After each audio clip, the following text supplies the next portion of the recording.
Today we're going to be covering hunting down 150 dinosaurs, calculating their stats, breeding them, and going for mutations.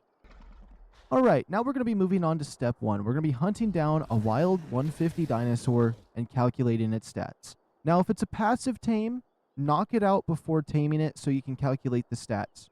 Otherwise, you won't be able to calculate the stats because those bonus levels that get added will ruin the calculator. And that is because when you breed dinosaurs, the base level of the wild dinosaur is all that matters when breeding. Alright, now that you have a wild 150 dinosaur knocked out, open its inventory and look at these stats. Just take a picture of it, record it, whatever you might want to do. This is one I caught earlier, but haven't calculated the stats for because I didn't want to calculate it yet. I just wanted to capture it, take a picture of the stats, and then I'd figure it out later. So we're going to see if this is a good female 150 Ravager. So what I'm going to be using for the calculating of these stats is the Dodex. You can download the app on your phone or just go this way. Just Dodex, D-O-D-O-D-E-X. Search this one right here. Click on it. Go to the search bar, find the dinosaur that you're looking to calculate the stats for. Go over to the stat calculator. Type in the level of the wild dinosaur you have, the creature, and then now you'll have these stats here. Now what you want to do is mimic the stats of the dinosaur you have. So let's move this over so we can see what we got. Alright, now let's calculate the stats of this wild Ravager I found. So mine has 2,160 health. Alright, let's go over to the calculator and make sure that this is identical. Perfect. Now we got 1,400 stamina. Alright, let's increase this. Alright, 480 oxygen. How much food? 3,960 food. Alright, weight?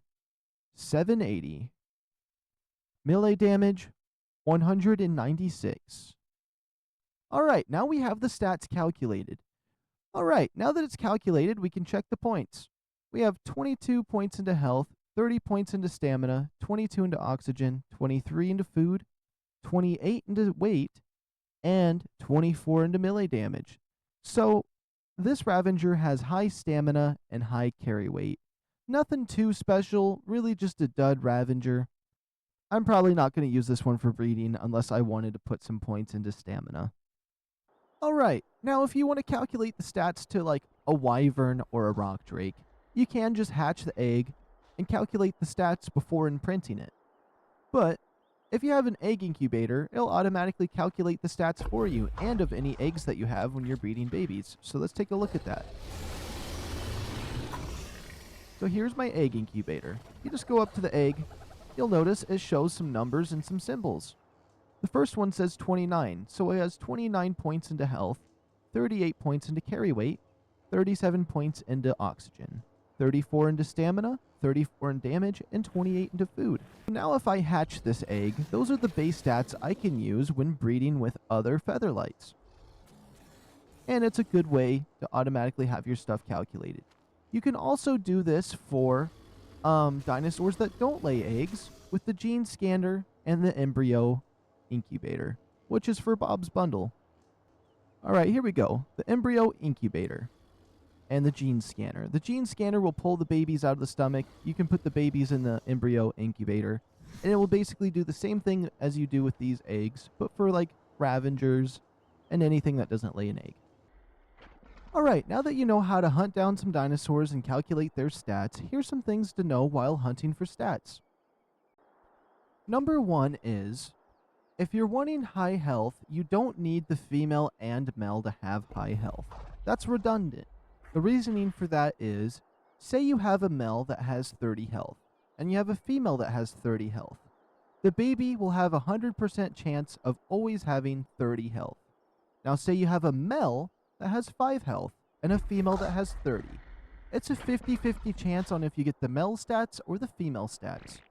So you really just need the female to have high stats in one stat that you're looking for, and the male to have high stat and another stat you're looking for. Alright, another thing you should know is say you have a female that has 30 HP, and a male that has 30 damage. Eventually, they'll have a baby that has the 30 HP and the 30 damage. Now say you take that baby that has the 30 HP and the 30 damage, and you find another wild dinosaur that has 30 stamina. You can mix that baby and that dinosaur to get a new baby that has 30 health, 30 stamina, and 30 damage base. And you can continue to do this as much as you want, and then you can just have a base dinosaur with no mutations that has good stats all around.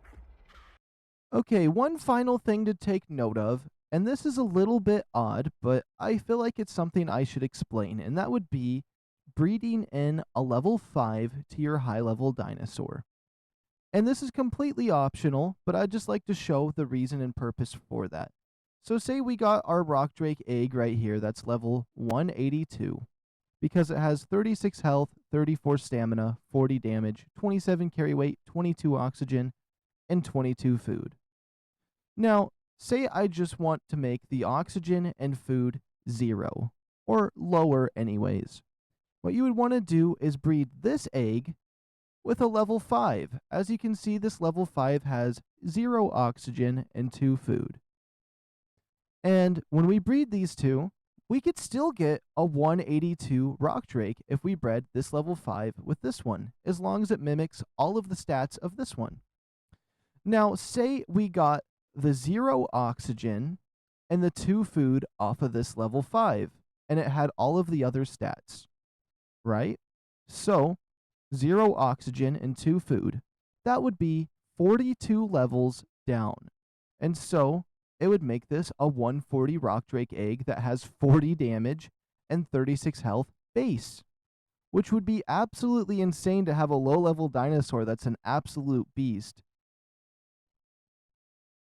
But that is completely optional. I kind of like my dinosaurs showing a high level number, so I'm fine with the 22 oxygen and the 22 food. With that said, there is a level cap, and if which your dinosaurs go over 450, they will be deleted, so maybe it won't be as optional as you think if you go down the route of getting lots of mutations and perfect stats. So just be aware that 450 is the max level cap, so getting rid of the oxygen and food can help you get higher damage stats without reaching that level cap. Alright, we're now ready for step 2.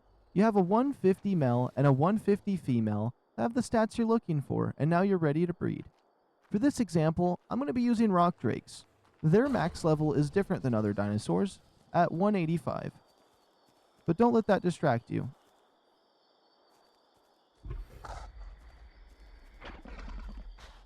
Alright, I'm going to show you guys the stats of these two rock drakes and the stats I'm looking to get on an egg. My male rock drake has 28 health, 27 carry weight, 22 oxygen, 34 stamina, 40 damage, and 33 food. My female rock drake has 36 health, 24 carry weight, 33 oxygen, 31 stamina, 28 damage, and 22 food. What I would like to get on a baby is the female's 36 health and the low 22 food. On the male rock drake, I would like to get his 27 carry weight, 34 stamina, and his crazy 40 damage, with the 22 oxygen that he has, which is really low. And now those stats can mix and match in all kinds of ways. It could be 50-50 between each stat. But I finally got the egg I wanted, which I'll show it to you guys right now. It took about 6 tries, but eventually I got the one I was looking for. As you can see, it has that 22 oxygen and that 22 food. So the food's really low and the oxygen's really low. And that's why the level is lower than 185, is because it got the lower of the two stats. Now, it has the 36 health of the mom, the 40 damage of the dad, the 34 stamina of the dad, and the 27 carry weight of the dad, which is perfect. I got the best stats from the male and female from my rock drakes. Alright, now that we have the perfect egg here that has the best stats from the dad and the best stats from the mom, we're ready for our next step. Alright, now that we're ready for the next step, this can go one of two ways depending on how far you're willing to go for the perfect egg. Alright, now if you're willing to go the extra mile, this is what your next step would be. Now that I have this rock drake egg here that has the best stats from the mom and the dad, we don't have to just stop here. Now you can find another max level wild dinosaur that has better stats and another stat that may be lacking.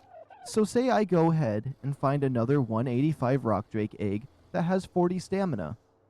I can now breed that rock drake egg with this one until I get all of these beautiful stats plus the 40 stamina.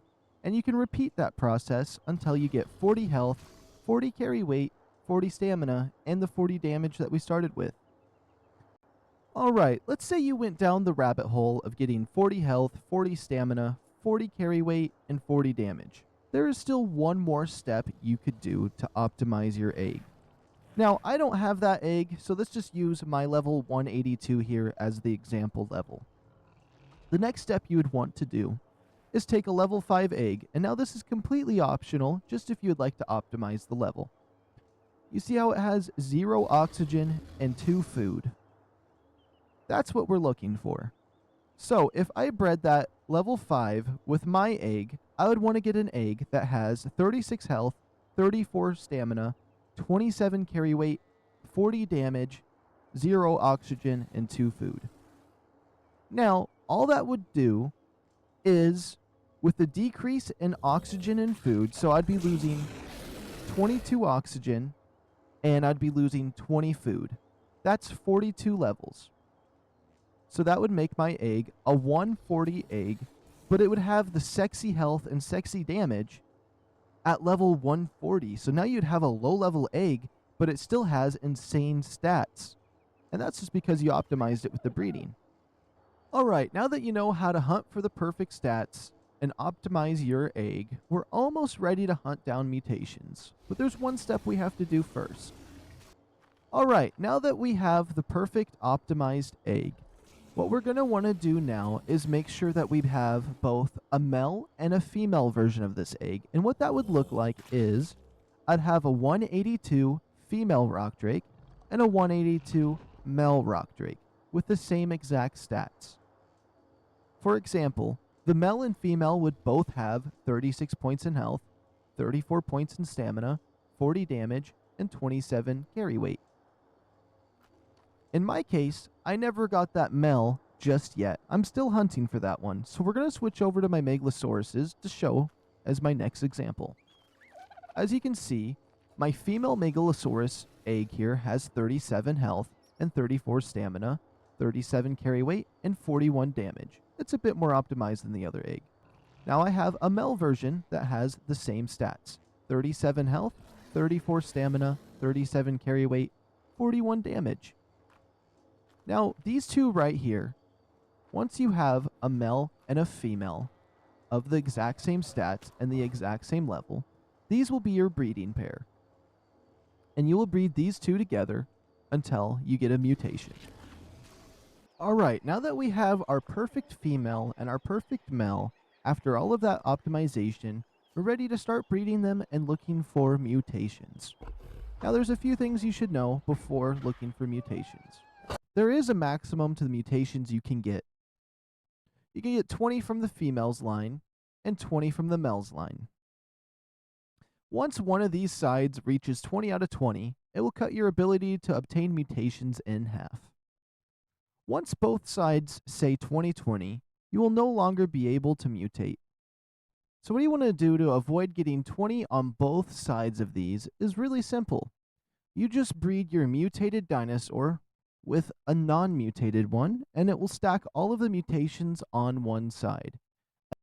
And that is why we are never going to replace our females. We're only going to be mutating the male and having him breed with the same unmutated females. And once we get a mutated male, we'll replace the father with that mutated male, and he'll breed with the females until we can get that double mutation. And then we replace the father again, and then we have him breed with the females until we get a triple mutation. And you just keep doing that, and you can cleanly stack your mutations. Now, one thing you should be aware of is there is a level cap, and if your dinosaurs go over 450, they will be deleted. The best way to avoid this is to breed in a low-level dinosaur like I was showing earlier to get the lower oxygen or food stat. So you can have like a way lower level dinosaur with optimized stats. And these mutations do add up because every time a dinosaur mutates, let's say the health mutates, that is 2 points increased to health. That is 2 levels. You do that 20 times, let's say 20 health mutations times 2 is 40 levels. So they'll have 40 levels higher as a base stat, and they'll start getting closer to that. So you want to get the oxygen and food out if you're planning on doing a crazy amount of mutations. Once you start breeding your perfect couple, you'll be getting identical eggs. As you can see, I have a 224 female with a 224 male. And since they have the exact same stats, the babies will always be 224 with 37 health, 34 stamina, 37 carry weight, and 41 damage. Eventually, one will mutate, and it'll be level 226, and 2 points will be added to one of their stats. I got really lucky. This one right here was my first one to mutate. It got 2 points in the health, so now it has, instead of 37 HP, it has 39. And so what I'm going to do now with this one is I'm going to replace the father. And now, this one breeding with the females will now give its mutation to the females and will have 226 babies. Now, it can still adopt the female's health stat of 37, so you might get 224s occasionally. Just get rid of those ones. You're just looking to keep getting 226s until eventually you get another mutation and you'll be at 228. Now say that we got the mutation on a female egg. It's not the end of the world. We can just breed with it until we get a male with the mutation and the stats, and then we can replace the father and breed it with the non-mutated females. Now all you have to do is repeat this process until you get a fully mutated egg with the stats that you're looking for. Alright, now you guys know how to hunt for the stats to optimize the perfect egg and to then mutate your dinosaurs. But there's one thing you might not know about just yet, in that there is this new feature they added with this little genoscanner where there is now traits on dinosaurs, and you can only get these from wild dinosaurs. You can breed 2 dinosaurs together and they would never receive these traits. So if I go over to a dinosaur with the gene scanner and I go over here and toggle my extended HUD so this bar is up, and we look at this guy right here. He has the heavy hitting trait. Damage of basic attacks increased by 2.5%. Attack speed of basic attacks are reduced by 5%. Now, if you use this gun, you just go up and stab a dinosaur, and you can pull its trait out, and you can store them in your little trait gun. You can also, let me disable this menu, build gene storage, and you can store these genes that you collect to put on dinosaurs that you're raising. Now these can only be placed onto maturing dinosaurs that are not fully adult, unless you have a fast learner's trait. What this does is increases the XP gain, and then it lets you change this trait once it's a full-grown adult. So if you put this on a dinosaur, it's fully adult, you can switch it to one of these other stats. And there's also these other ones, like mutable melee. What this one does is it increases the chance of mutations and also increases the chance that that mutation is from melee. And you see these little numbers, how there's a 1, 2, and a 3? That just means it's the quality of the trait. So this one's a lot better than the second one for how much it increases.